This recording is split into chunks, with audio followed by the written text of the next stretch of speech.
8 ways how kindness will ruin your life. The double-edged sword of kindness.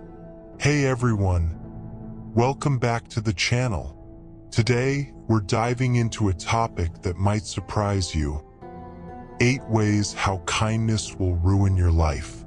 Now, before you click away, hear me out. We've all been taught that kindness is a virtue, that putting others first makes us good people. But what if I told you that being too kind can backfire in ways you never expected? In a world where generosity isn't always reciprocated, excessive kindness can drain you emotionally, financially, and even put you in harm's way. This isn't about becoming cold or selfish. It's about finding balance, inspired by the timeless wisdom of Stoicism. Over the next hour, I'll walk you through 8 surprising downsides of being overly nice, backed by Stoic principles and real-life examples. Plus, I'll share 4 practical strategies to protect yourself from being taken advantage of. So, grab a coffee, get comfortable, and let's explore how to be kind without losing yourself. Don't forget to hit that like button if you find this helpful, and let's get started. Setting the stage. Why kindness can be dangerous. Before we jump into the list, let's talk about why kindness can be a double-edged sword. The Stoics, like Marcus Aurelius and Seneca, believed in living virtuously, but they also emphasized balance, reason, and self-discipline. They warned against letting emotions or external pressures override your well-being. Kindness, when unchecked, can become a habit that others exploit. Think about it. We live in a world where people don't always give back what you offer. You might pour your heart into helping someone, only to feel empty when they don't return the favor. Over time, this imbalance can lead to burnout, resentment, or even financial strain. I'm not saying kindness is bad, far from it. But when it's excessive, it can erode your mental health, relationships, and sense of self. Here's a quick story to set the tone. A friend of mine, Sarah, was the ultimate people pleaser. She'd drop everything to help coworkers, friends, even strangers. But after years of saying yes to everyone, she realized she was exhausted, broke, and had no time for her own dreams. Her kindness was ruining her life, not because it was wrong, but because it lacked boundaries. Sound familiar? Let's see how this plays out in the 8 ways kindness can go wrong. You'll set unrealistic expectations. Let's kick things off with the first downside. Being too kind sets unrealistic expectations.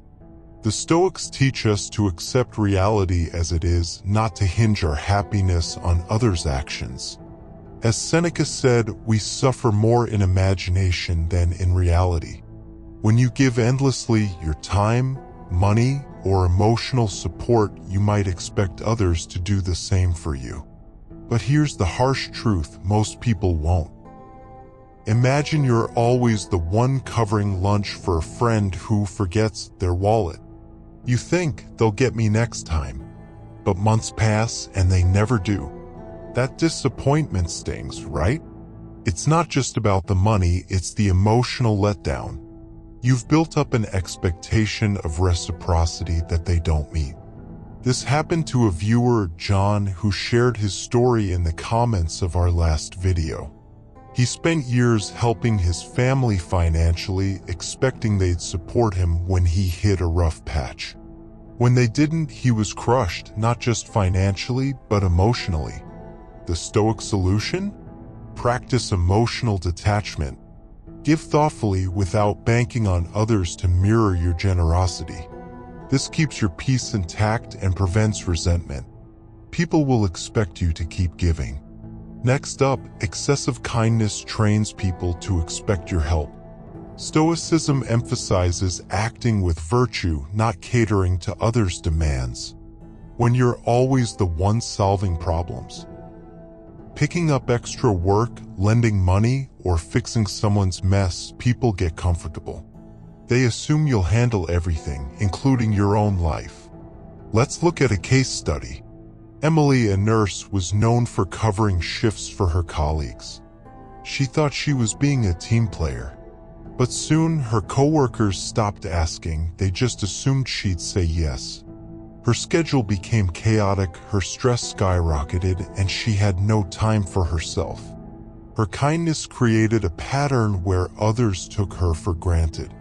The Stoic philosopher Epictetus said, "You have power over your mind, not outside events." By setting boundaries, you take back control. For Emily, this meant saying, "I can't cover this time, but let me know if there's another way I can help." It wasn't easy, but it shifted how people saw her. They respected her time instead of expecting her to be their safety net. Start small. The next time someone asks for a favor you can't handle, politely decline. You'll be surprised how empowering it feels.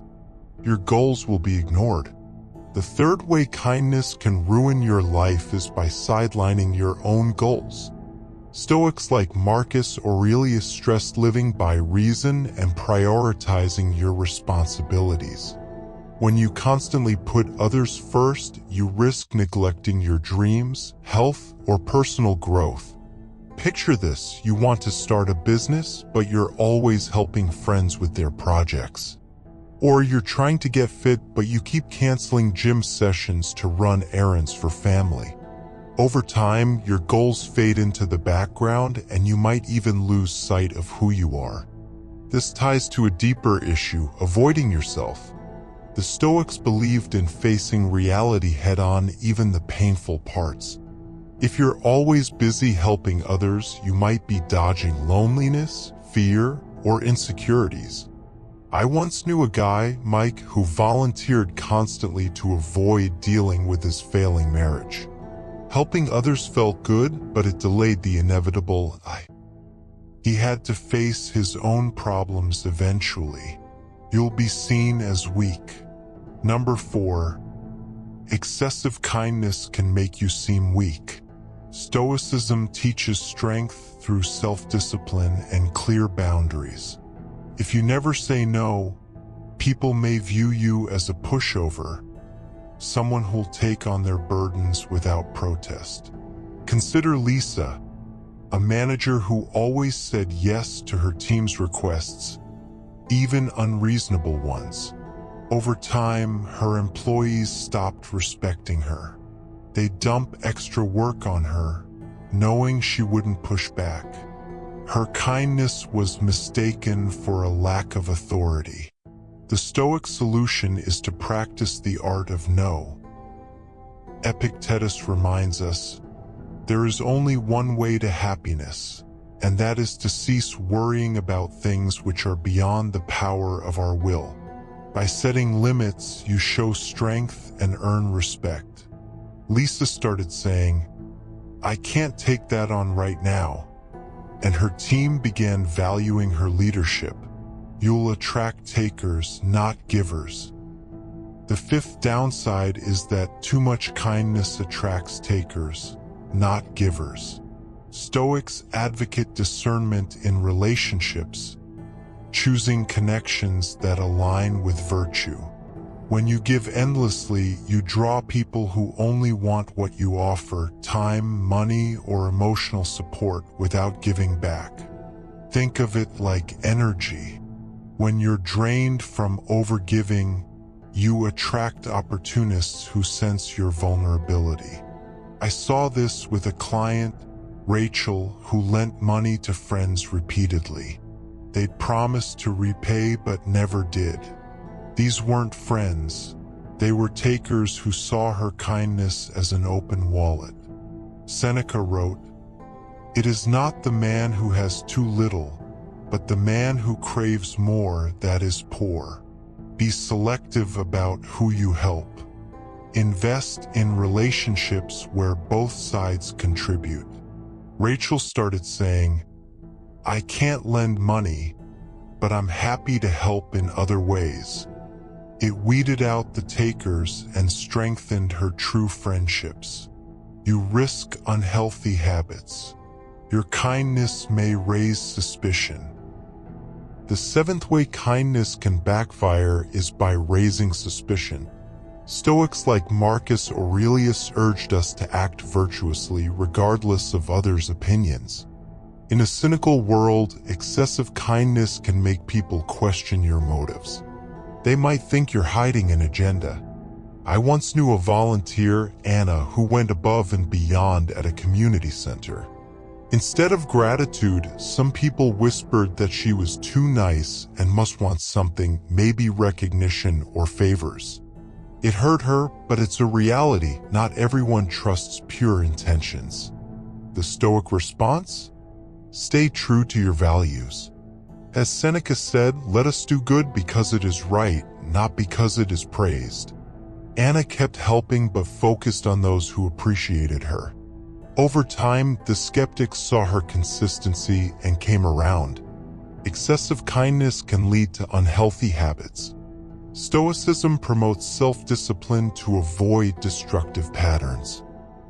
When you prioritize others over yourself, you might turn to coping mechanisms like overeating, drinking, or overspending to manage stress. Take Tom, a teacher who spent his evenings tutoring struggling students for free. He was exhausted but felt guilty saying no. To unwind, he started drinking more than usual. A colleague noticed and gently pointed it out. At first, Tom was defensive, but he later realized his kindness was pushing him toward a bad habit. The Stoics teach us to listen to those who care about us. If someone you trust flags a concerning behavior, don't dismiss them. Reflect on whether your giving is costing you your health. Tom cut back on tutoring and joined a gym, channeling his energy into self-care. You'll exhaust yourself completely. Finally, number 8. Excessive kindness will exhaust you. Stoicism champions moderation in all things. When you give too much time, energy, money, you deplete your reserves. This isn't just about feeling tired. It's about losing your spark, your health, and your ability to show up for yourself. Consider Maria, a single mom who volunteered, worked overtime, and helped neighbors constantly. She thought she was being strong, but she ended up in the hospital with burnout. Her kindness was noble, but it came at a cost she couldn't afford. Marcus Aurelius wrote, "You have power over your mind, not outside events." Realize this and you will find strength. By giving thoughtfully with limits, you preserve your energy. Maria learned to say, "I can help for an hour, but then I need to rest." It saved her health and made her kindness sustainable. For strategies to protect yourself. Now that we've covered the 8 downsides, let's talk solutions. Here are 4 Stoic-inspired strategies to stay kind without losing yourself. Strategy number 1. Tune into your emotions. Stoics value self-awareness. Notice how helping others makes you feel. Are you energized or drained? If you're resentful, tired, or overwhelmed, you're giving too much. Pause and adjust. Try journaling for 5 minutes daily to track your emotions. It's a simple way to stay grounded. Strategy number 2. Embrace the power of no. Your time and energy are finite. Saying no to unreasonable requests is self-respect, not rudeness. Practice phrases like, "I'm not available for that, but let's find another solution." Start small, maybe declining one favor this week, and build confidence. Strategy number 3. Prioritize your space and time. Stoics emphasize self-discipline. Schedule non-negotiable time for yourself, whether it's reading, exercising, or just relaxing. Treat it like an appointment. If someone asks for help during this time, say, "I'm booked then, but I can help later." Your well-being comes first. Strategy number 4, steer clear of energy vampires. Wisdom means choosing relationships wisely. Identify people who drain you with constant complaints or demands. Limit contact and focus on connections that uplift you. If you can't avoid them, set strict boundaries, like keeping conversations short and solution-focused. Conclusion: finding balance with Stoic wisdom. We've covered a lot today, from the pitfalls of excessive kindness to practical ways to protect yourself. Stoic wisdom teaches us that balance is key. Kindness is beautiful, but it must be tempered with self-respect, boundaries, and discernment. By giving thoughtfully, you can be generous without sacrificing your well-being. I hope this journey has given you new insights. If it resonated, hit that like button to share these tips with others. Drop a comment, tell me which of the 8 downsides hit home or how you've set boundaries in your life. Subscribe for more daily doses of Stoic wisdom and check out our ebook on applying Stoicism to modern life.